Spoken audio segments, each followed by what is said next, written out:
Hey everybody, Chris Parry from EQUITY.GURU. I'm talking today to Mark Smith from NioCorp. NB is the ticker symbol. You'll notice it's standing out from the crowd by the fact that it has been green for the past few weeks. Mark, tell us about the latest news. Now, the latest news, we just announced a transactional deal with a SPAC company. And first, Chris, let me say that I've actually not been a real big fan of SPACs for most of my career here. And this is really, really different. And it's one that I'm proud to be part of.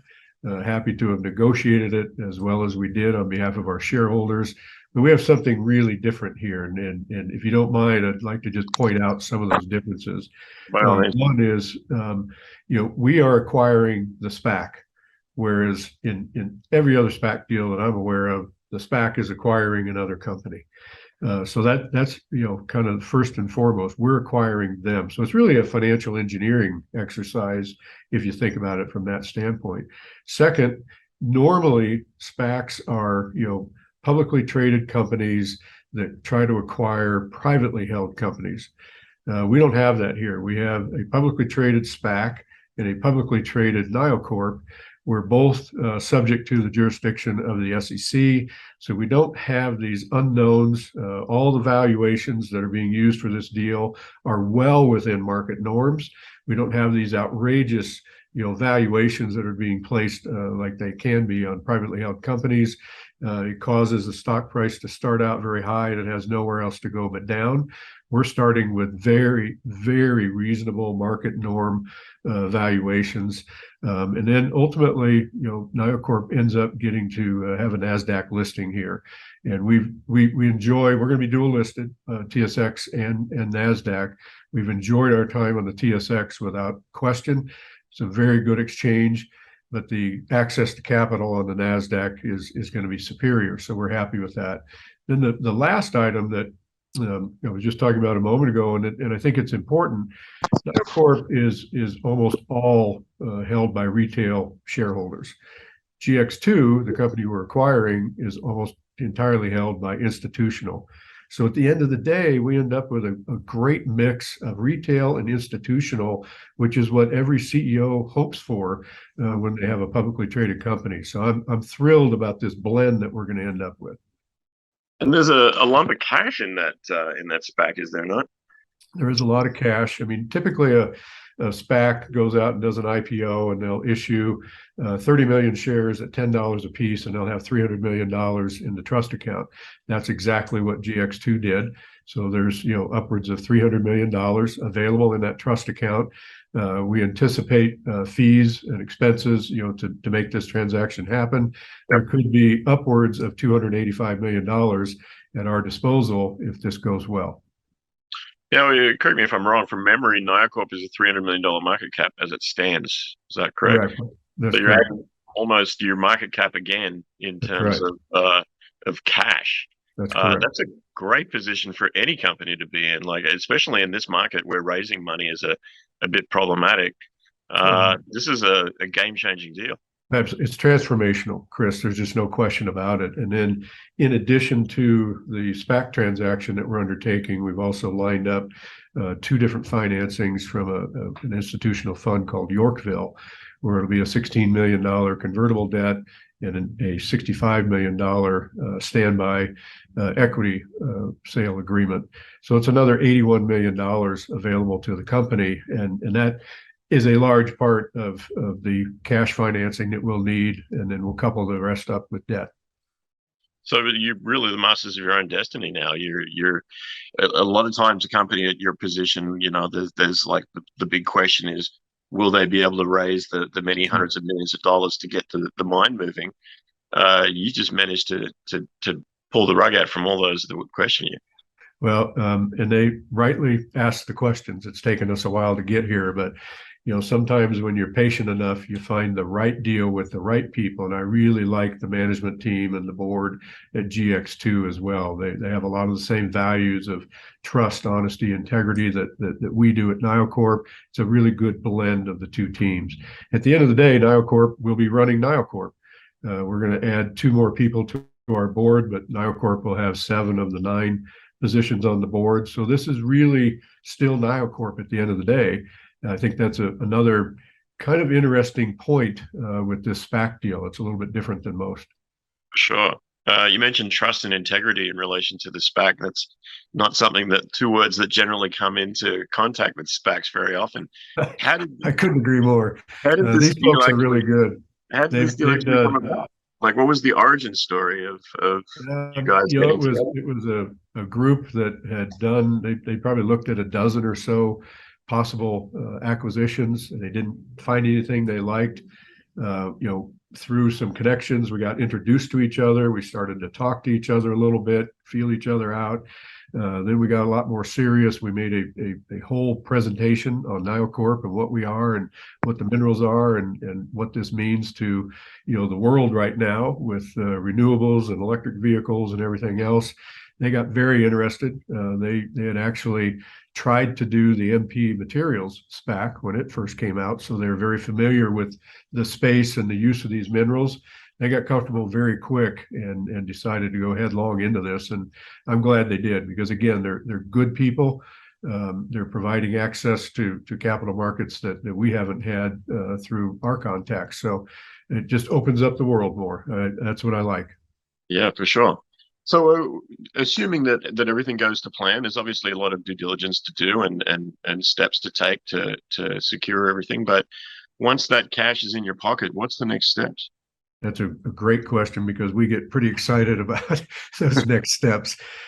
First thing is we will acquire a little bit more land, which we have the leases on with options to buy. So that's all set. All we have to do is send notice, and that process can be completed. But I want to finish purchasing the land that we need. And remember, we've got 90% of what we need for the minerals already in our ownership today. So we just need a very little bit more and we'll have the whole thing wrapped up. So purchasing land, we want to start some of the detailed engineering. My experience in large projects is the farther ahead you can put your detailed engineering before construction, the better. We want to start doing some site preparation activities, start to bring some infrastructure into the site.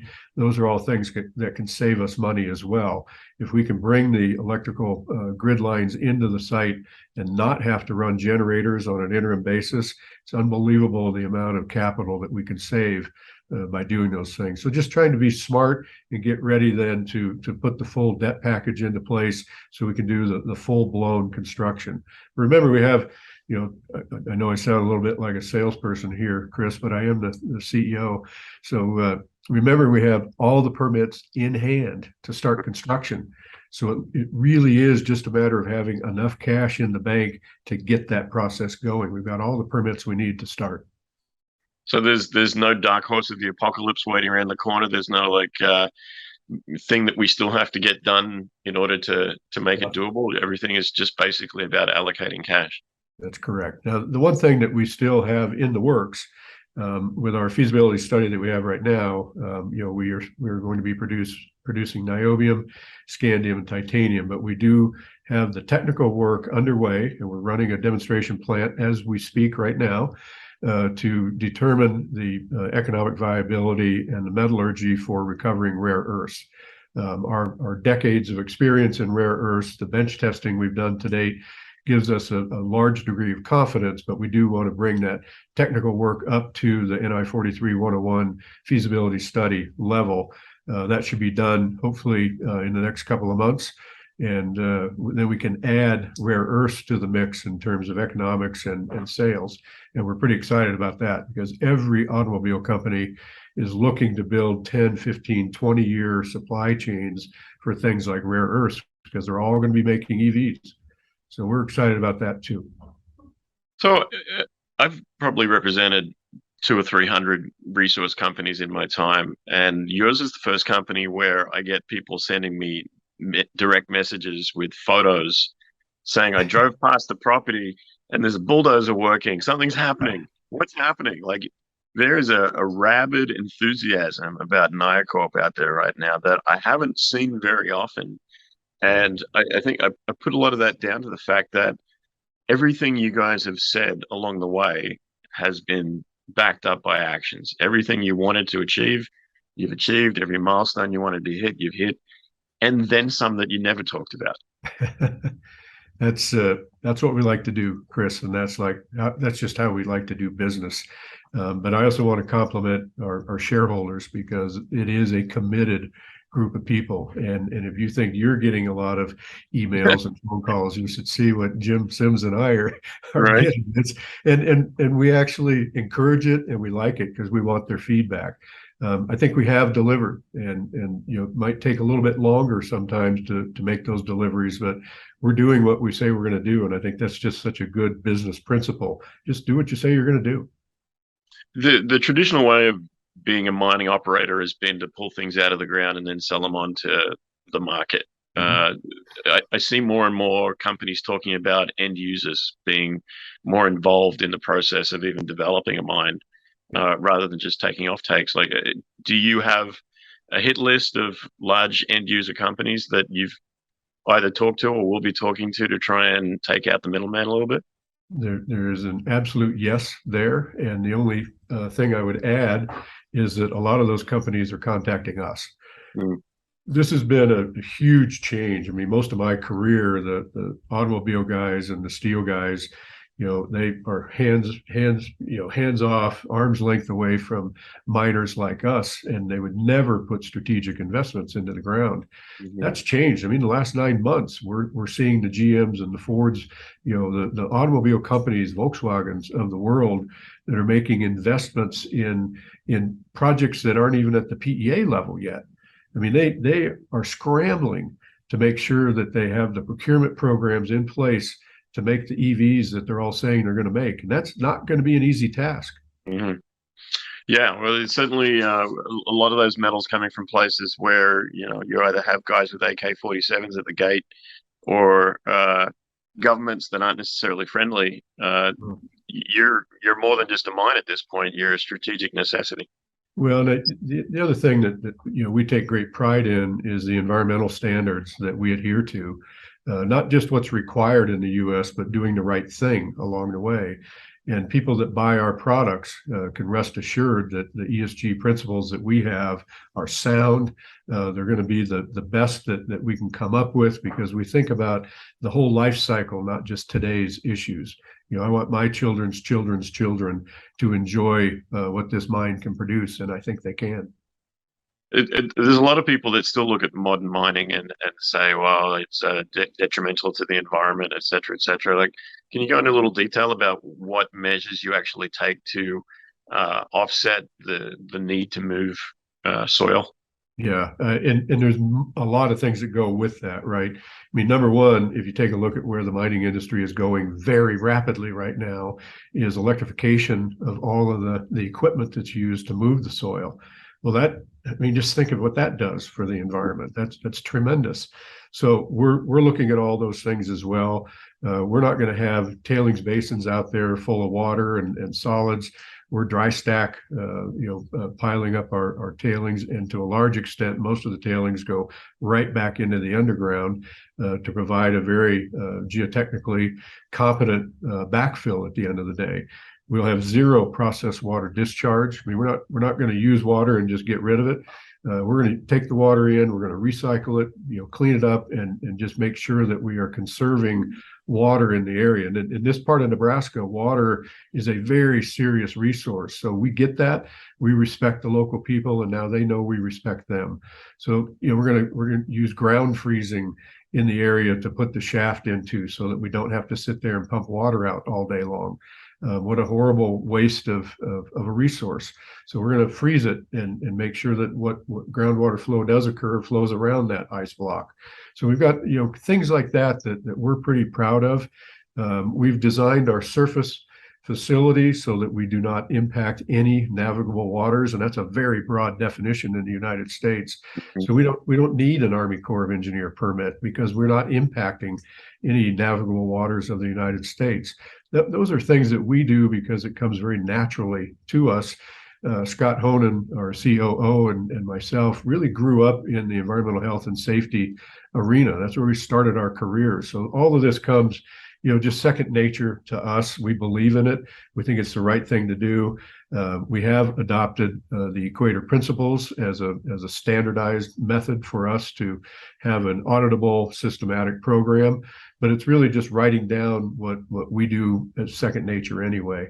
But you got to have that, because nobody's going to issue you debt today without a strong, auditable ESG program. I think it's a great idea. Let's level the playing field everywhere on that.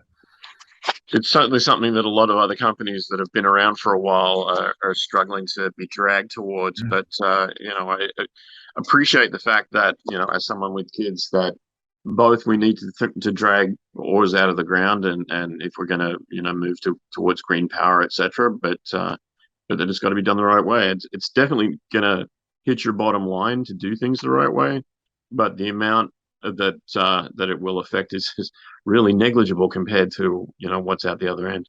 I couldn't agree more. That just the positive impacts that ESG has on your social license to operate out there, I think is worth every penny we put into it. If you have one citizen that you've upset because you're not doing something right, that can cause years and years of costs and conflict. We'd rather just do it the right way, make sure that our community is happy with us as part of the community, and we're all going to live together well. Mark, I deal with a lot of guys on House Street and beyond that you kind of just say, well, I hope they do the right thing by investors. But I can honestly say that you guys have shown your work, and makes me proud that we've been associated with you to this point. And best of luck getting that cash in hand and moving things forward. Well, thank you, Chris. That means a lot coming from you, because you talk to a lot of folks like us. So that's meaningful. We do it for real, and we mean it. We walk the talk. If we can all be around for 25 years, then that's the ultimate win, right? Exactly. Appreciate your time today, and we'll talk again soon. All right. Thanks, Chris. Have a good day.